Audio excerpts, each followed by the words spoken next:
Morning, everyone. So I'm not sure what you'll get out of this talk, but my goal is that you will at least know what the Bloomington institutions of Soma Coffee, the Indian restaurant Amrit, the Buddhist tempter demon, and nightmares have in common. So we could start with nightmares. And although Soma's coffee is not the best, it's not that. Sorry, Mark. I know Myogen is a big Soma fan. The subject of this talk, kind of broadly speaking, is about Mara, and Mara is often considered sort of the Buddhist manifestation in a way of death or some characteristics associated with death. And for many, death is a kind of a nightmare. It sort of has an almost abstract unreality to it until it isn't, at least. It's sort of interesting, though, this word nightmare. Of course, I think we all understand the night part. It happens at night while you're sleeping. But what about the mare part? We don't think so much about that, maybe. And it's not, it doesn't have anything to do with a female horse, despite it looking similar.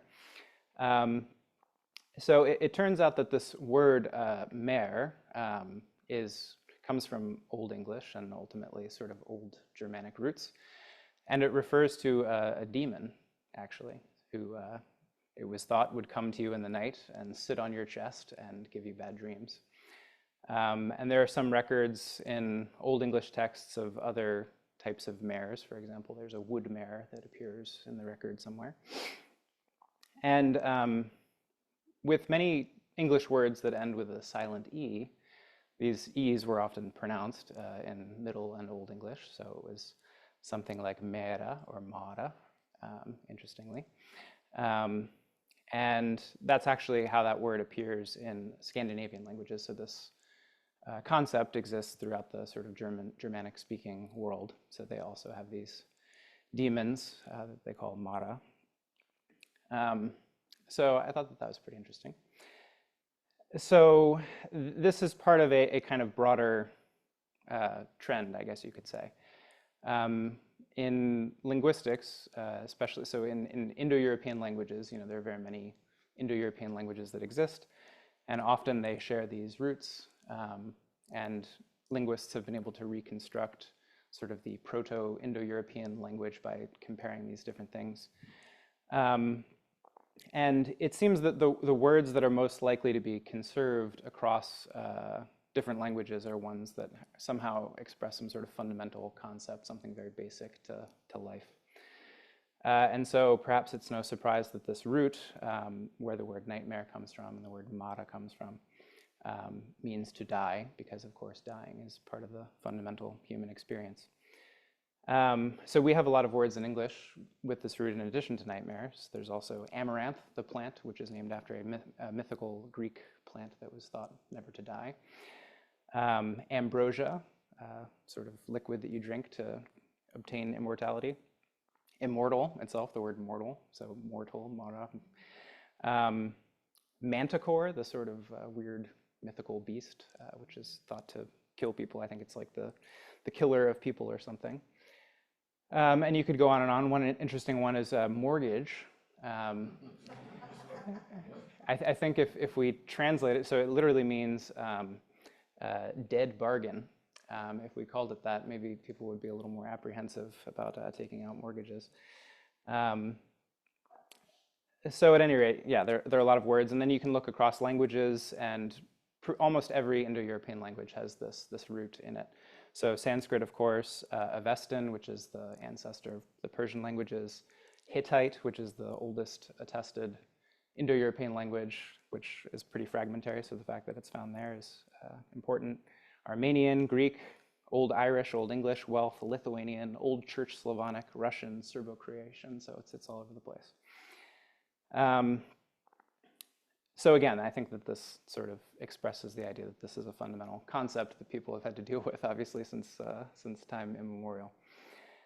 And in the case of Mara, the word Mara, the literal meaning is something like bringing death, or that which brings death. So at this point, I should probably ask, raise your hand if you are familiar with Mara, like if you know who Mara is in Buddhism. Okay, so there are a couple people that maybe haven't heard. So the most common place that you'll see Mara in the Buddhist tradition is the story of the Buddha's awakening. And there are a lot of different versions of this. It seems in the earliest versions, Mara was not mentioned as part of the story of Buddha's awakening, but as it got kind of elaborated, Mara shows up, and then the encounter between the Buddha and Mara gets more and more dramatic as the years go on. So I thought I could just read maybe from one of the earlier Pali suttas that mentions Mara. And this is called the Mara Sutta. And it's from the Sutta Nipata, which is one of the, generally thought to be the older collections of Pali texts.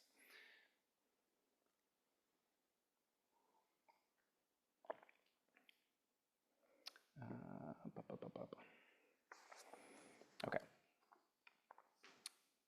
During my time of resolute striving back on the bank of the Niranjara River, so this is next to the Bodhi tree, it's also interesting that it doesn't mention the Bodhi tree in the story, but rather the river that's nearby. I was meditating very hard for the sake of finding sanctuary from the yoke, so being sort of yoked by life and death, yoked by samsara.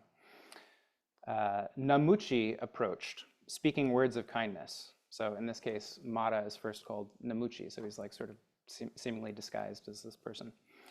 You're thin, discolored, on the verge of death. Death has 1,000 parts of you. 1 fraction is left to life only. Live, sir. Life is better. Living, you can make merits. While leading the spiritual life and serving the sacred flame, you can pile up abundant merit. So this serving the sacred flame, that's sort of like Vedic kind of Hindu tradition. So he's suggesting, break off this weird Buddhist stuff you're starting to do. Go back to the old tradition. You can get merit that way. Hard to walk is the path of striving. Hard to do, a hard challenge to win. These are the verses Mara spoke as he stood beside the Buddha. When Mara had spoken in this way, the Buddha said this, "O wicked one, kinsman of the negligent, you're here for your own purpose." So it's sort of interesting that his name means death, but he's not really like the person who comes to take you into the death realm in the same way that the guy with the big sickle is, or something like that. It's more like the idea is the temptations of kind of living in a way that is unenlightened are what lead one to death, and he's the guy that's going to do that. He's not going to like actually be the one to take you over the edge, so to speak. So kinsman of the negligent. I have no need for the slightest bit of merit.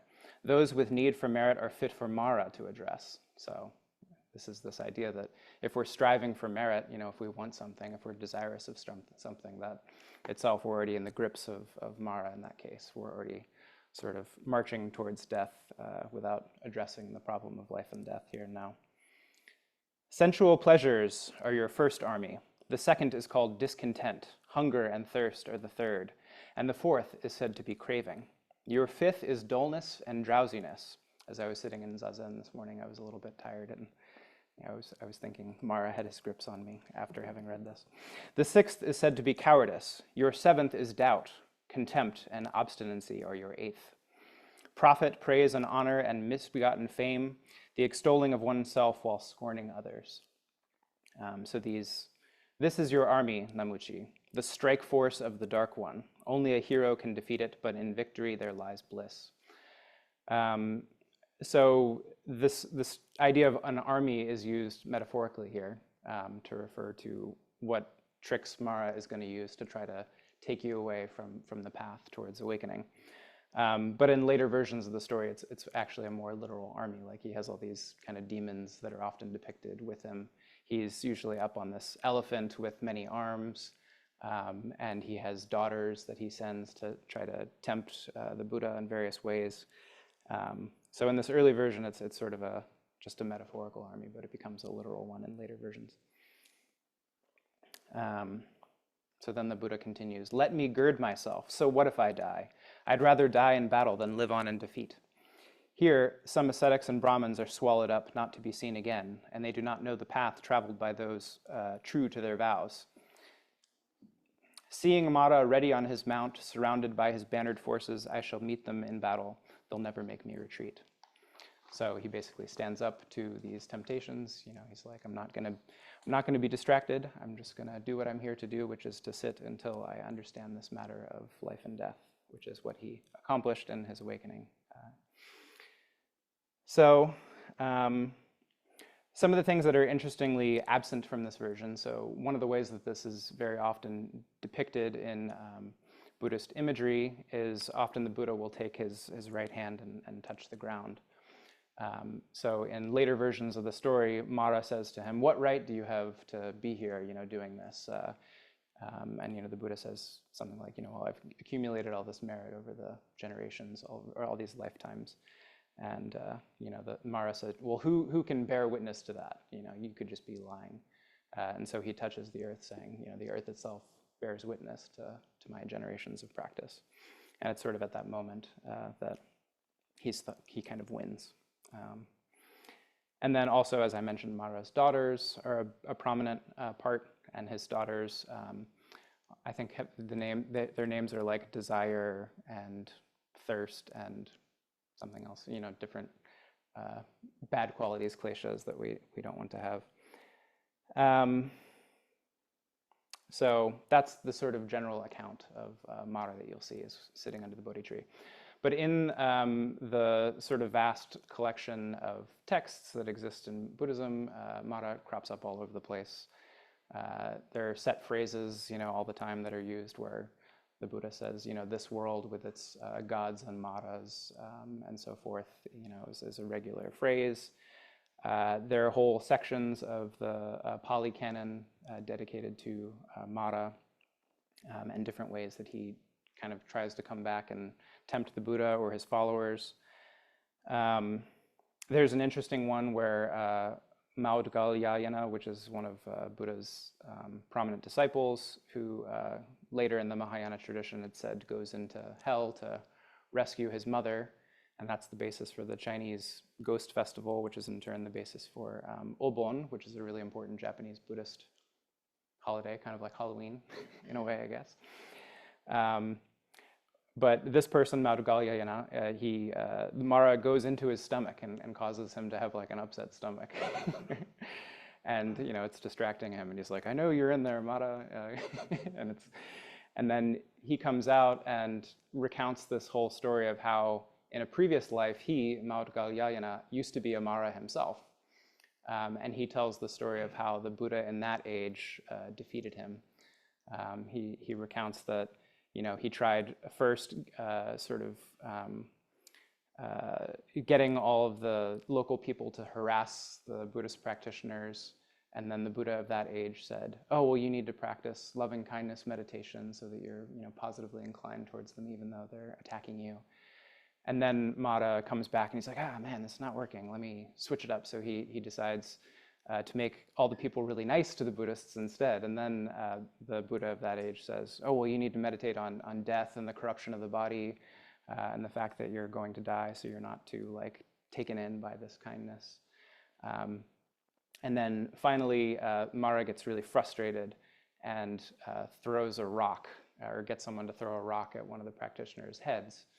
And you know, it said he starts bleeding, but he like sort of maintains his equanimity despite.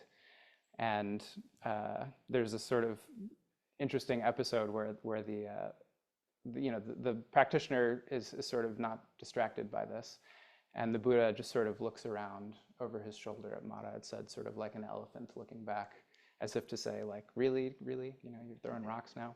And at that point, Mara is defeated, or the previous life of this practitioner of the Buddha. So there are lots of rich stories like this. Another one that I'd like to bring up here is there's an important section of the Pali Canon called the Bhikkhuni Samyutta, which is a collection of 10 stories about nuns tempted by Mara. And one of them is, what is her name? Kita Gotami, I think.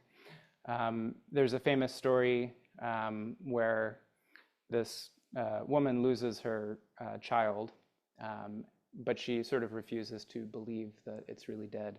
And so she goes from house to house trying to find some medicine to revive her baby. But of course, everyone's like, lady, you're crazy. Your kid's gone.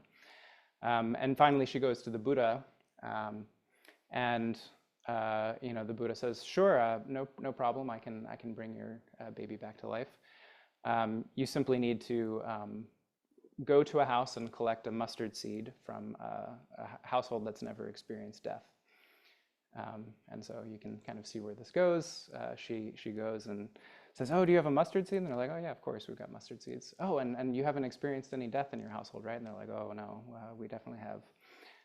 And eventually she sort of realizes it sets in that her child is really gone. And then she becomes a follower of the Buddha, a nun who is the subject of one of these stories. So in this one, though, this is a different practitioner. This person's name is Soma. Although this is actually not my riff on the Soma having something in common to do with Mara, although I guess it also is. So here's how this one goes. The setting is at Savatthi. Then in the morning, the bhikkhuni Soma, dressed and taking bowl and robe, entered Savatthi for alms. When she had walked for alms in Savatthi and had returned from her alms round after her meal, she went to the blind men's grove for the day's abiding, so sort of meditation practice. Having plunged into the blind men's grove, she sat down at the foot of a tree for the day's abiding. Then Mara, the evil one, desiring to arouse fear, trepidation, and terror in the bhikkhuni Soma, desiring to make her fall away from concentration, approached her and addressed her in verse. "That state, so hard to achieve, which is to be attained by the seers, it can't be attained by a woman with her two-fingered wisdom." The commentaries sort of give various explanations for this two-fingered wisdom. It's sort of apparently in reference to various sort of domestic chores like spinning cotton or cooking rice or something, perhaps. Then it occurred to the bhikkhuni Soma, "Now who is this that recited the verse? A human being or a non-human being?" Then it occurred to her, "This is Mara, the evil one, who has recited the verse desiring to arouse fear, trepidation, and terror in me, desiring to make me fall away from concentration."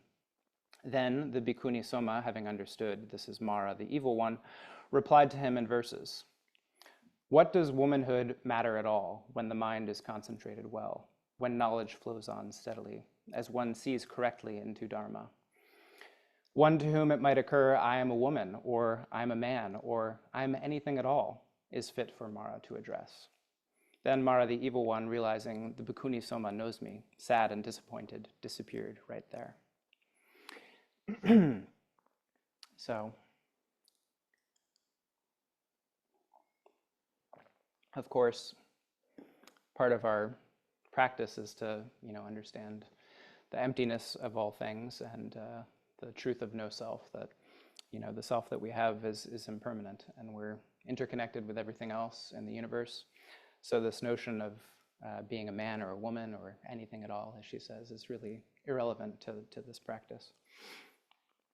And anyone who gets fixated on those things, anyone who attaches to those notions is fit for Mara to address. So if we're attached, if we hate that we're one way or want to be a different way, then we're already caught up in Mara's grasp.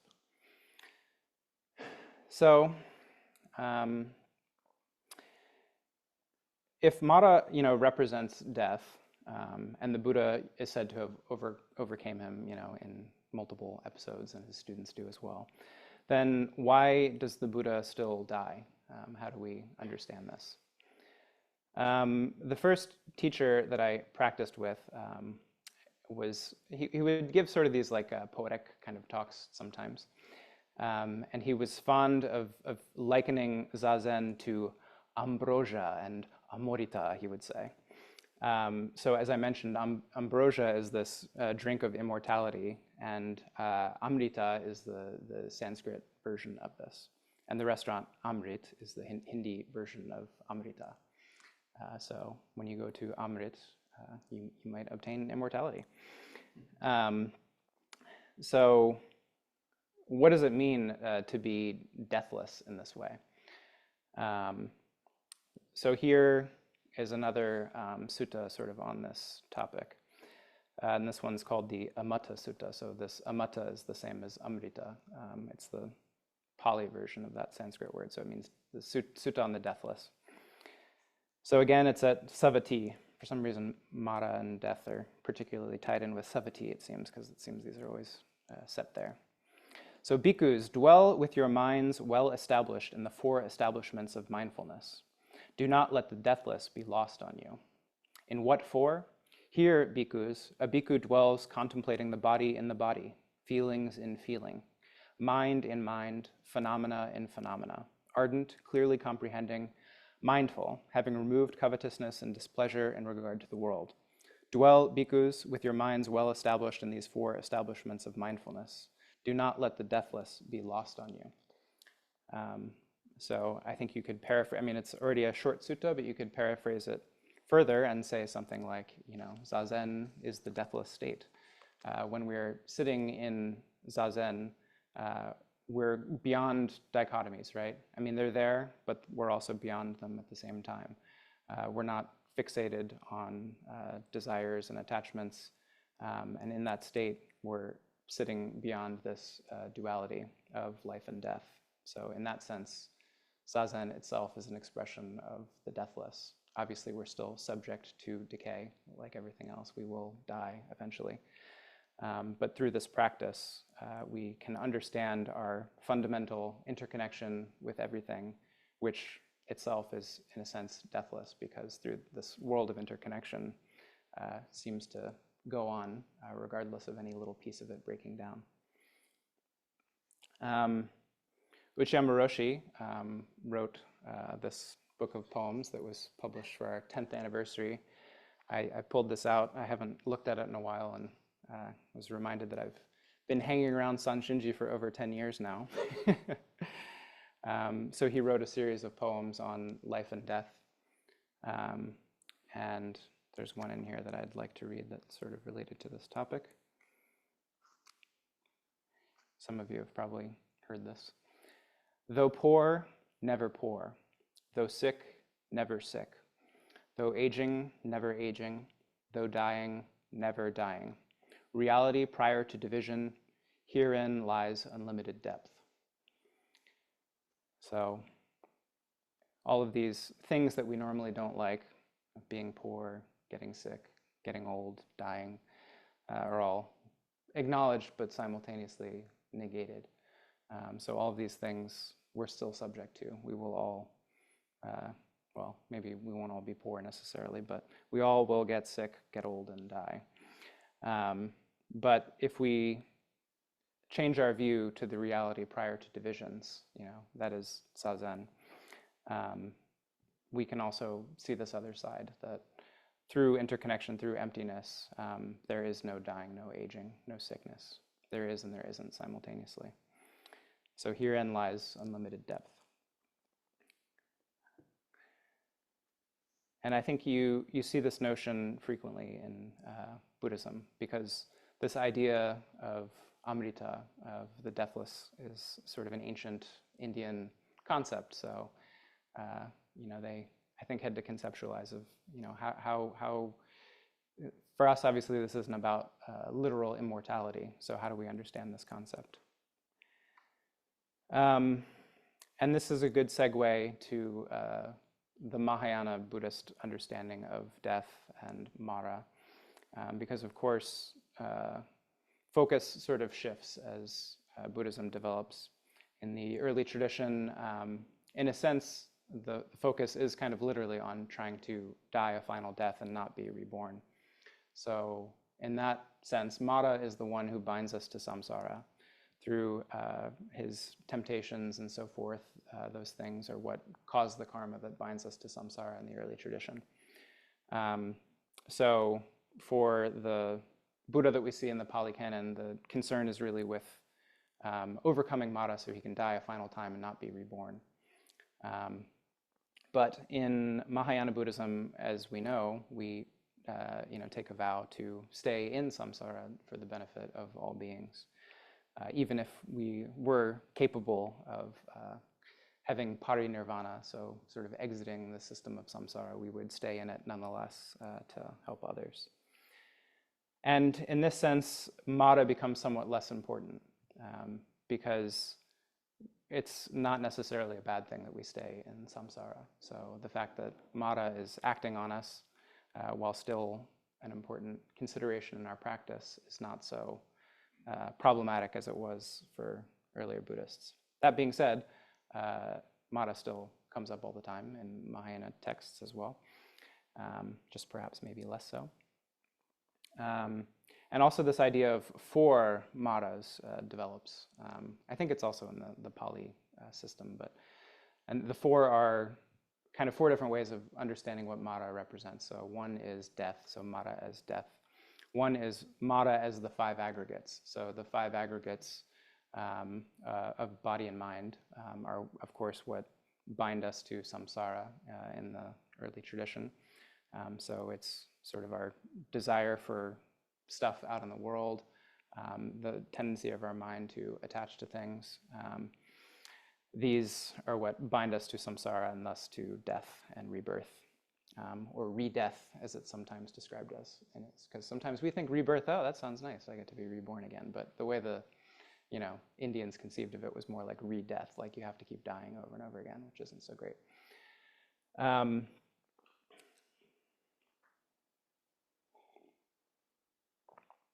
So one text that where mara comes up. Oh, sorry, I didn't finish. So mara as death, mara as the five skandhas, mara as kleshas, so the sort of negative qualities that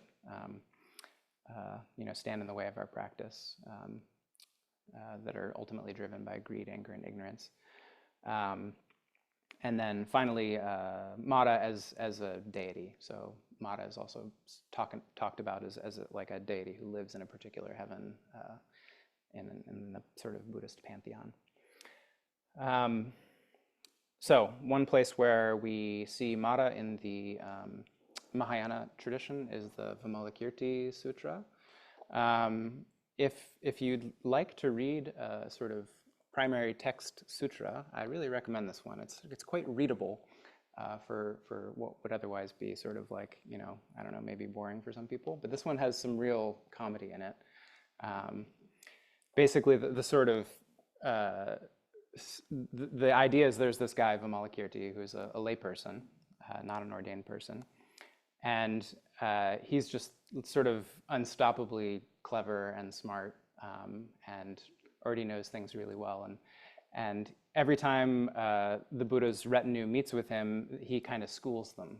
They say something, and he's like, "You've got it all backwards. Let me explain to you how this really works." And so people stop visiting him as a result. And so he pretends to be sick so that he can have some company. And so the Buddha says, "Oh, you, my student, go visit Vimalakirti." And so the first half of the book is them recounting how they got schooled by Vimalakirti and why they don't want to go. And finally, they do go. I think it's Manjushri, I want to say, is the one who finally does go. So, yeah. And then the rest of the retinue follows. And actually, this chapter, just to give you a little taste, this is a little off topic, but the same chapter that Mara appears in. The expression, what we used to call Todo-san was Hojo-san, which refers to a particular small room. And in this story, Vimalakirti is in this small room, the Hojo. And this huge retinue of Buddhas and Bodhisattvas comes along to encounter this meeting between Vimalakirti and everyone. And so they can't possibly fit in this room. And this chapter begins, thereupon the Venerable Shariputra had this thought, and Shariputra is the one who gets dumped on repeatedly in this text.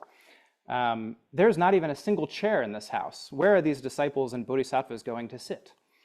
The Lichavi Vimalakirti read the thought of the Venerable Shariputra and said, "Reverend Shariputra, did you come here for the sake of the Dharma, or did you come here for the sake of a chair?"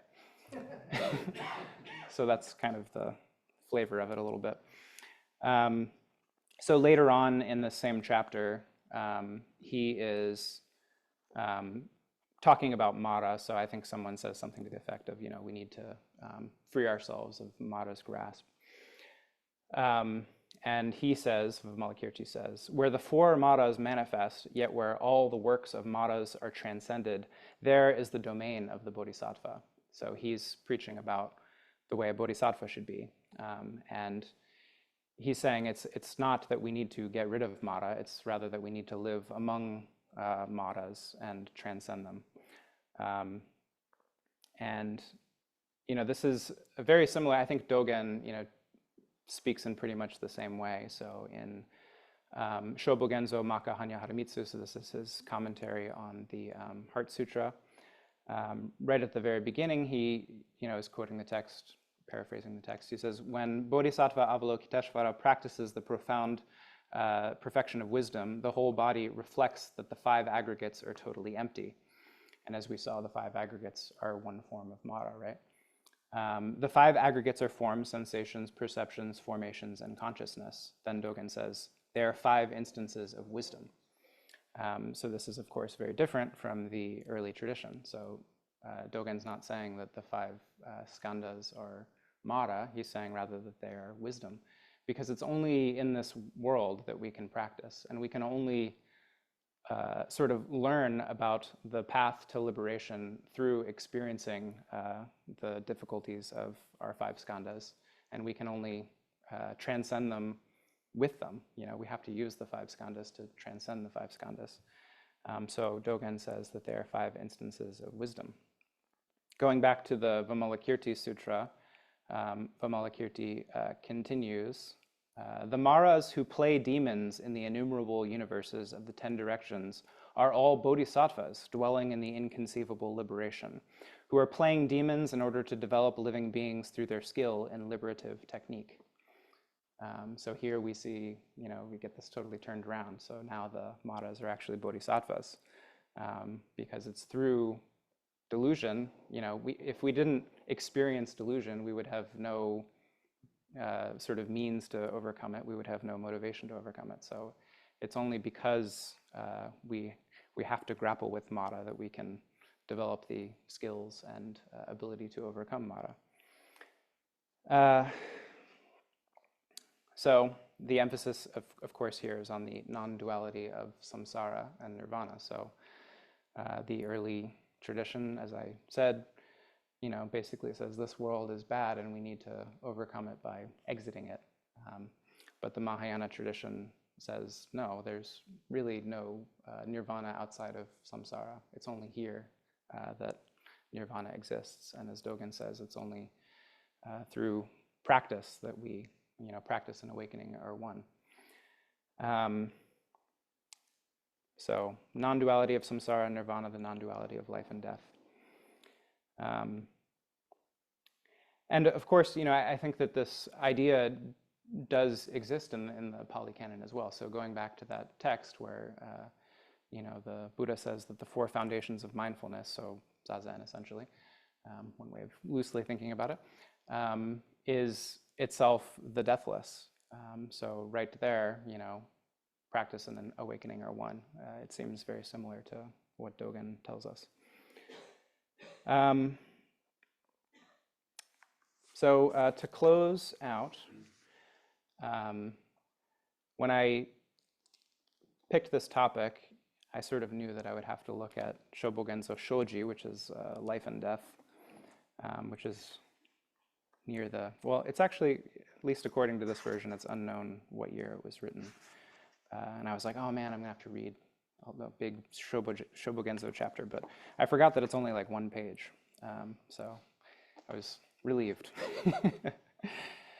So in this text, Dogen writes, because in life and death there is Buddha, there is no life and death. So because in life and death there is Buddha, there is no life and death. So life and death is a translation of this two-character compound shoji. So it's literally life, death. So one way to think about it is actually those two concepts sort of together. So rather than thinking life and death, maybe more like life, death. Or you can think about it too, sometimes loosely as samsara. So this word can be used for samsara, but of course for Dogen it's going to mean samsara nirvana. So because in life and death there is Buddha, there is no life and death. So because in samsara, because the Buddha is here in samsara, it's actually nirvana, is maybe another way to think about this. Again, we can say, because in life and death there is no Buddha, we are not deluded in life and death. So because, here in this life we can go beyond Buddha through our practice of Zazen, we're not affixing to some idea of Buddha. We're not deluded in samsara. We're not dragged around by concepts. A person who wishes to get free from life and death should just illuminate this truth. If a person looks for Buddha outside of life and death, that is like pointing a cart north and making for the south country of Etsu, or like facing south and hoping to see the North Star. So again, nirvana is only here. If we look for it outside of our lives, we've gone astray. We really have to understand that this life that we're living moment by moment is itself nirvana, or at least it's sort of up to us in a sense, whether we live each moment as samsara or nirvana. Soaki Roshi said, at each moment we can live life with Buddha nature or thief nature. So we can live as a Buddha or we can live as a thief. It's up to us. It is to be amassing more and more causes of life and death and to have utterly lost the way of liberation. When we understand that only life and death itself is nirvana, there is nothing to hate as life and death and nothing to aspire to as nirvana. Then, for the first time, the means exist to get free from life and death. So, metaphorically, of course. To understand that we move from birth to death is a mistake. So this birth here is the same character as life, but it can also be understood to mean birth. So to understand that we move from birth to death is a mistake. Birth is a state at one moment. It already has a past and will have a future. For this reason, it is said in the Buddha Dharma that appearance is just non-appearance. So what does this mean? So birth is conditioned, right? Everything in this world is conditioned by something else. So any kind of discrete thing like birth or death has all of the universe attached to it on either side, the past and the future. So it's a mistake to speak of appearance because appearance is itself non-appearance. It's simply a continuation of the whole universe. Extinction also is a state at one moment. It too has a past and a future. That is why it is said that disappearance is just non-disappearance. So this is the same thing. In the time called life, there is nothing besides life. In the time called death, there is nothing besides death. So we simply have to live moment by moment in whatever our reality is. For us right now, that's life. One day it will be death. We have no choice but to face it as it comes. Thus, when life comes, it is just life, and when death comes, it is just death. Do not say, confronting them, that you will serve them, and do not wish for them. So don't be dragged around by them. We can't live in fear of death. We simply have to acknowledge that it exists and live each day moment by moment, and one day that will come.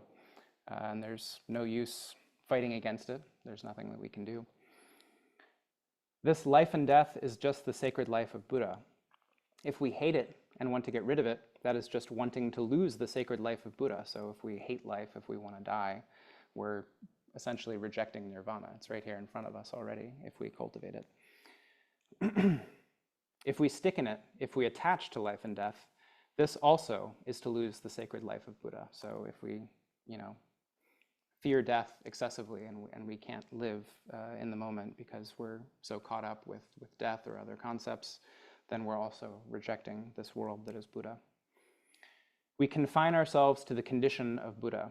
When we are without dislike and without longing, then for the first time we enter the mind of Buddha.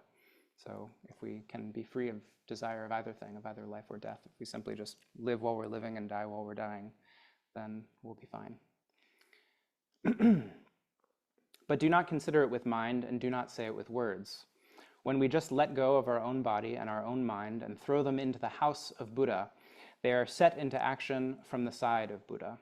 Then, when we continue to obey this without exerting any force and without expending any mind, we get free from life and death and become Buddha. Who would wish to linger in mind?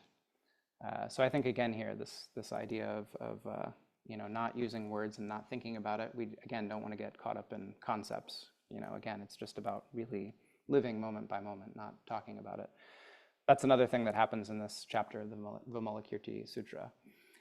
He sort of says some things reminiscent of the Heart Sutra, but then says, people that just want to verbalize this are interested in verbalization, not the actual thing itself. So this is sort of like that. There is a very easy way to become Buddha, so pay attention here. Not committing wrongs, being without attachment to life and death, showing deep compassion for all living beings, venerating those above and pitying those below, being free of the mind that dislikes the 10,000 things and free of the mind that desires them, the mind being without thought and without grief. This is called Buddha. Look for nothing else. So basically all he's saying is at the end of the day, we're just coming back to the basic teachings of the Buddhist path, not committing wrongs, not being attached, being compassionate to other beings, not attaching to things. It's all quite simple, really.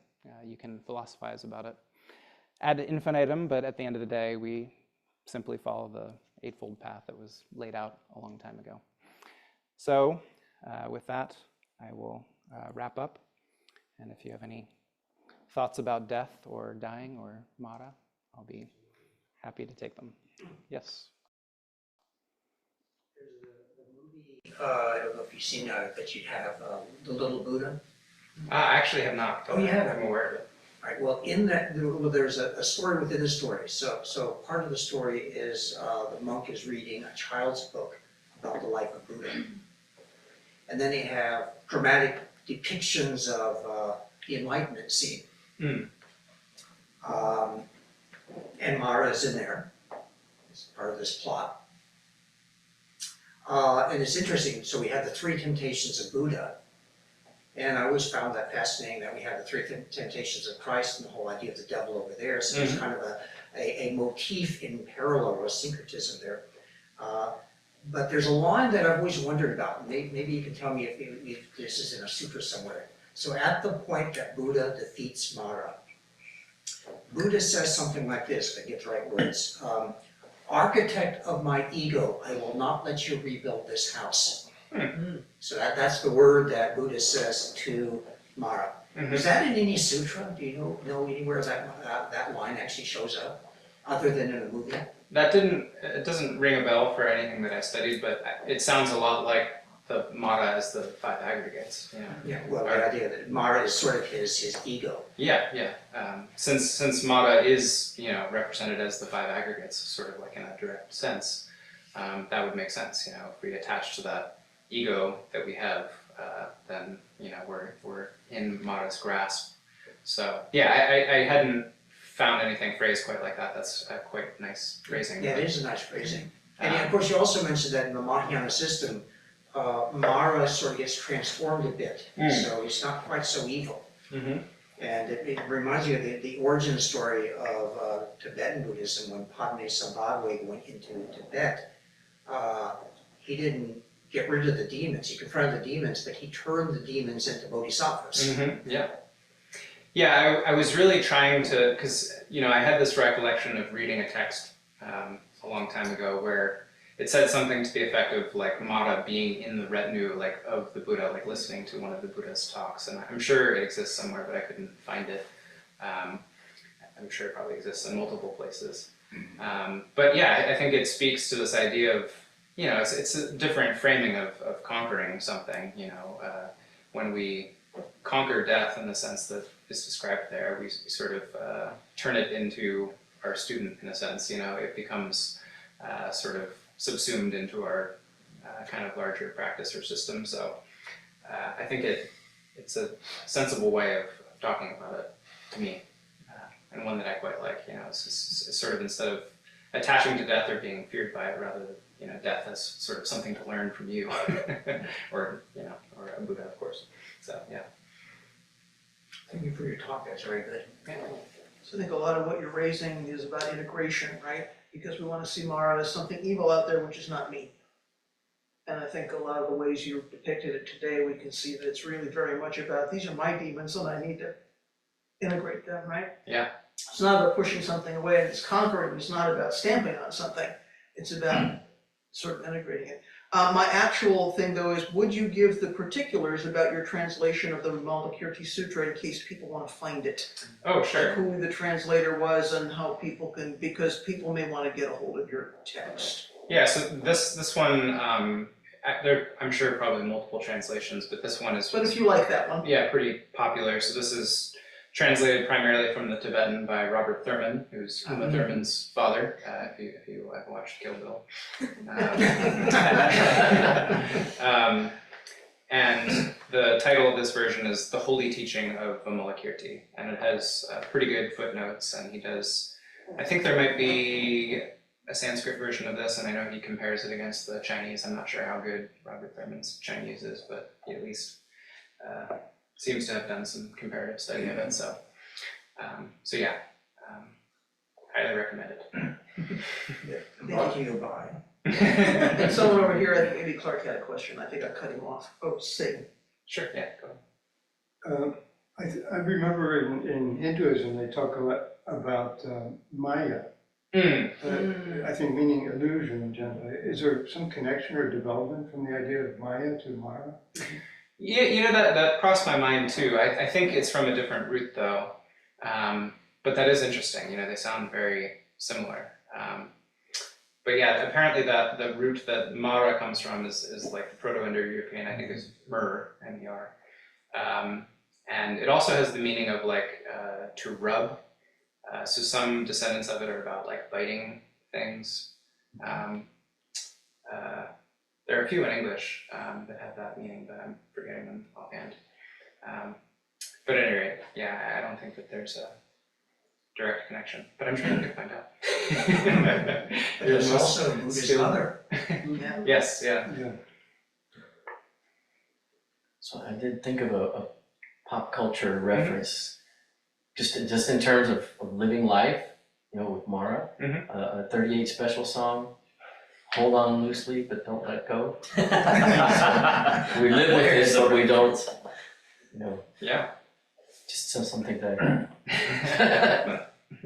Well, you're a German scholar, you know the saying by Nietzsche, casting out your demons, beware you not cast out the best part of yourself. Yes, yeah. Mm-hmm. Just a comment. There's a quote by Ram Dass. He says, "Become a connoisseur of your neuroses." Yeah, I think that's absolutely true. I mean, we have to really understand ourselves deeply in order to truly practice. I mean, if we're delusional about our reality, then we're not going to really get anywhere with this practice. So. Yeah. Yeah. So, are you familiar with the anthropologist Ernest Becker? He wrote the book Denial of Death. That's probably came out in 1973, something Sounds like that. vaguely So familiar. something Yeah, that I not come across long before I ever got into Buddhism. And basically, is thesis is that like human beings, we kind of live these sorts of dual existence. We have this biological existence whereby we produce, we eat, we digest, and then we decay. And then we also have like this symbolic existence by which we can create these fanciful narratives about ourselves, like I am a painter, I am an artist, I am whatever political ideology, or I am a bodhisattva, or whatever idea that we want to get into our head about what it is that we're doing. And his basic thesis is that we develop these sorts, we cultivate these strong attachments to these symbolic identities as a means of living in stubborn refusal of looking at square the reality that we are going to get old, and eventually gasp our last breath. Yes. You know, and so it's kind of really interesting to me to be able to kind of hear this in the terms of the phrasing of just of Mara as kind of this death affirming entity, where it's in some sense, like, and at least in like, you know, Becker's approach to it, we would be looking at a lot of these activities that would be guided by Mara as almost a death denying type of activity, but in that denial of death, you're actually just kind of affirming death's power over you. And so that's kind of how this is resonating with me. I don't know if you think that. Yeah, no, I think that's well said. I think what you just described is sort of when I was first trying to say that, you know, Mara is not the one who actually like sort of takes you into the realm of death, but rather, like you said, through these things that we somehow think are unrelated to death are actually sort of affirmations of it. So living this life of delusion, which in the short term, you know, does of course distract us maybe from death, but in the long term, we are unable to sort of confront it when it comes, or in the early Buddhist system, we don't sort of take the proper steps to remove ourselves from it. So yeah, I think that's a great way of putting it. Thank you. Yes. Two things. First, I think I missed your analogy about the Soma coffee place, and I'm really concerned that I might end up there and have a problem. Let me get that one before you move on to the next question. Sure. So I mentioned Amrita and Ambrosia. So those are the drinks that give you immortality. So in the Vedas, Soma is considered synonymous with this Amrita, Ambrosia. So that is what I wanted to say. And you're correct. I didn't forget to say thank you. Okay, so I might not be the best, as you say, but I'm probably not gonna. But it might extend your life, you know. It might. Get a large. Get a large. Yeah, I don't know how articulate this would be, or probably I'll get it all out, but I'm grateful for the timing of your talk right now, because I'm going through a divorce right now. And speaking with my teacher always stresses like Chan occurs at the junctures, whether that's that moment between finishing your exhalation and beginning your inhalation, or life and death, or married and not married, or all of that. And of course, the problem that we say in every Dharma talk, in every scripture, is, you know, it's the problem is I want this or I don't want that, you know, and I really don't want what's on my plate right now. But railing against that and wallowing in that, or fantasizing about how great it's going to be, you know, at some point in the future where finances are okay, maybe I find love or friendship again, blah, blah, blah, blah. You know, and that where I have to live is, and so it's a lot to think about, and I hope I don't think about it. I hope it just, so. Yeah, well, I'm sorry. Yeah, well, me too. I think that, you know, the Buddhist ideal sort of presents things one way, like somehow we might be able to just not be affected by these sorts of things in our life if we were really truly realized practitioners. But of course, that's not the reality, at least for most of us mortals. We really have to face these things head on, and we can't get them to go away until they've kind of run their course. So it becomes much more about, you know, kind of a sort of transcendence, I guess, like in the sense of they're still there and we still feel them, but at the same time, you know, we find some way to get comfortable with them, like you said. You know, we're sort of getting to know our neuroses. Allowing us to be there, getting rid of, not giving more power to really our desires or preferences, or our, you know, it's very easy to say all that. I've given Dharma talks about this, like, oh, it feels really good to sit up here and go, well, it's this. You know, but when you're sitting in the shit pile, it's different. You know, you can't just put gold leaf on it. Of You have course. to clean it. Yep, and it sort of reminds me too of sesshin, you know, like I feel like when I've sat sesshin, you know, you can find these sort of brief moments where you can kind of get comfortable with the pain, you know, but they're always very brief. It feels like, you know, it always comes back, and you're sort of just, you know, teetering back and forth. Maybe like you might find your Buddha nature moment, but then you're right back in your kind of thief nature moment the next second. And so we're, yeah, like you said, we're always, I think, at that intersection. So Thank you. thank you. Yes, Myobe. First of all, thank you for the 38 special earwig. Yeah, can you hear it? It was the very first CD I ever owned. Both really? I hate you. He's already breaking Not really. concepts. Oh, yeah. I'm thoroughly confused. I empathize.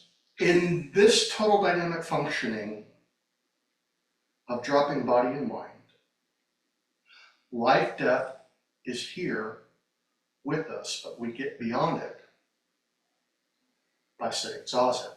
Mm. And yet, I still die. Mhm. I still age. I lose all my hair, but eventually I will. So, Well, you have now, so. so this confuses me thoroughly. Mm. I will die and I will be dead. There's a future, there's a past to death and there's a future to death.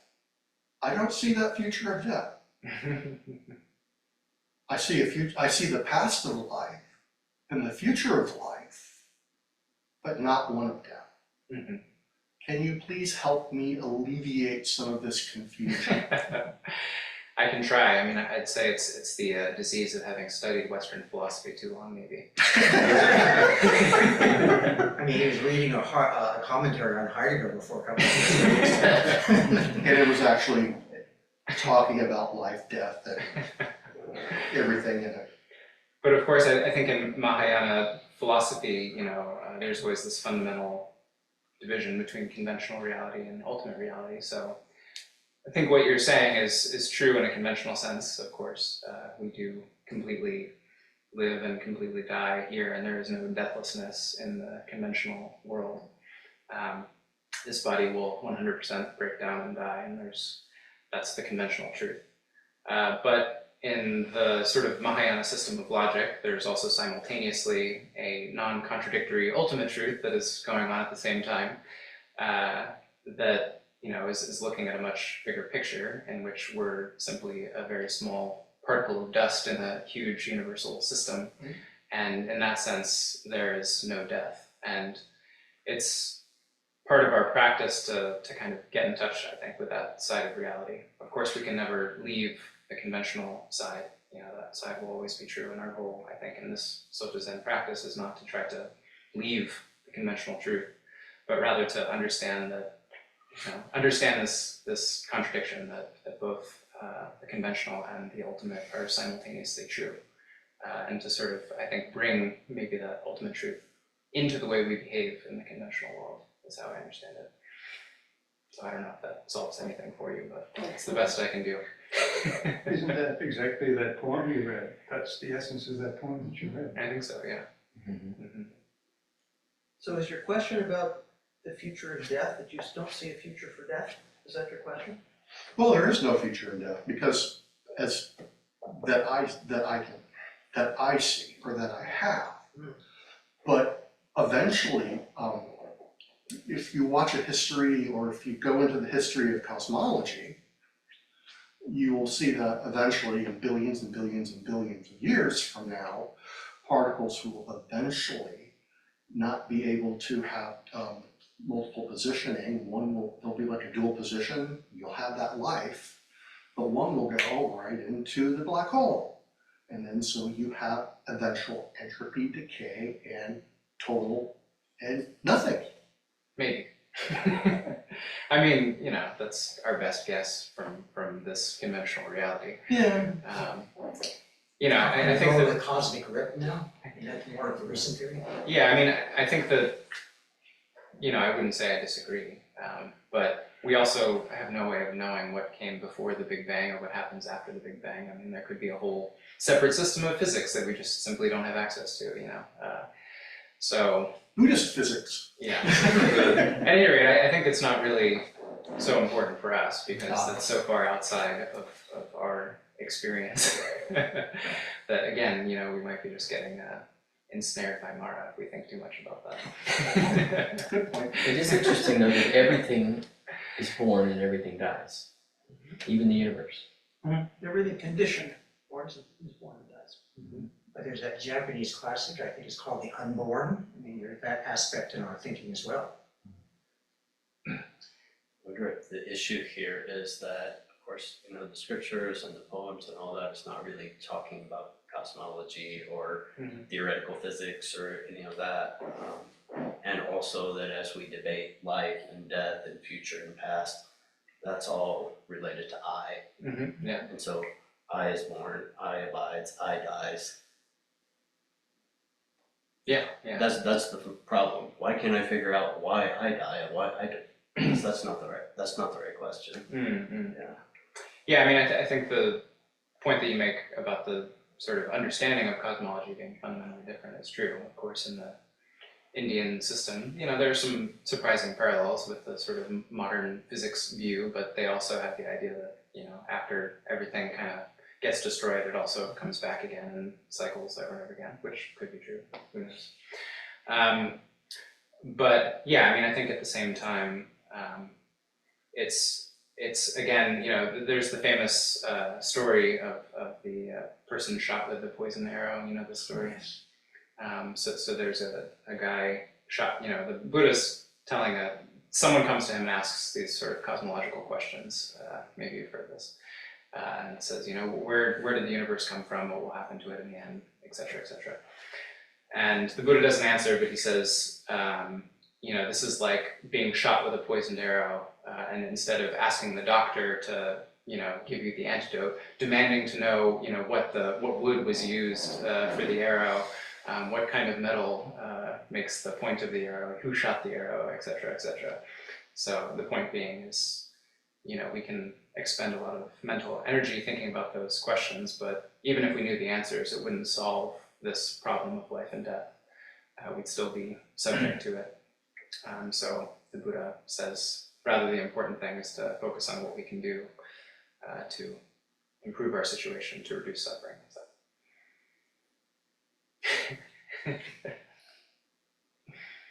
Maybe we should move on to online. Oh yes, yeah, please. Any questions or comments from people on Zoom?